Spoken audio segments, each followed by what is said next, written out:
Posibleng lumampas sa 300 bilyong piso ang jackpot ng Grand Lotto 655 o 655. Kaya naman, ang mga nangangarap maging instant milyonaryo pila-pila na naman sa mga tayaan.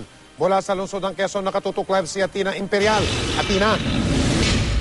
Yes, Mike, patuloy na humahaba ang pilot dito sa outlet sa Kalayaan Avenue at lahat sila ay umaasa na makasungkit ng milyong halagang jackpot prize. Dumami ang mga tumaya sa loto ngayong araw dahil aabot na sa 295 million ang jackpot prize ng Grand Lotto o 655. Sa dami ng mga tumataya, maaari pa raw lumampas sa 300 million ang jackpot ayon sa Philippine Charity Sweepstakes Office. Isa si Felix na nagbabaka sakaling masungkit ang milyong halagang premyo. Ano po yung mga karaniwang numero na tinatayaan ninyo? May kinalaman po ba sa birthday? Oh, birthday po. Birthday po nino? Sa anak ko, sa asawa ko, sa akin din. Ano po gagawin niyo sa jackpot kung sakaling kayong manalo? Siyempre, maraming pag-anuan yun. Malalaki na yun.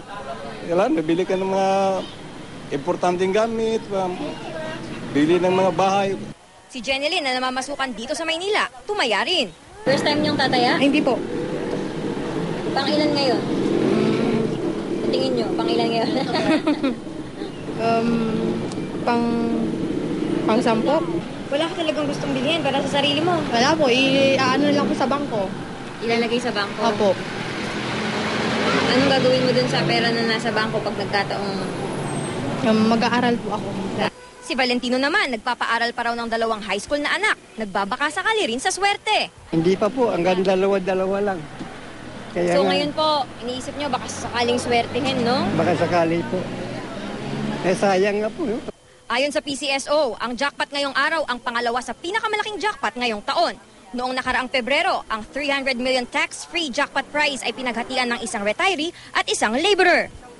Ang naitala namang pinakamalaking jackpot prize sa kasaysayan ay ang 741 million noong 2010 na napanalunan daw ng isang balikbayan. Marami na. Dapat nga, ang dami pa, nag-offline lang kasi ng isang oras nakaka 16,000.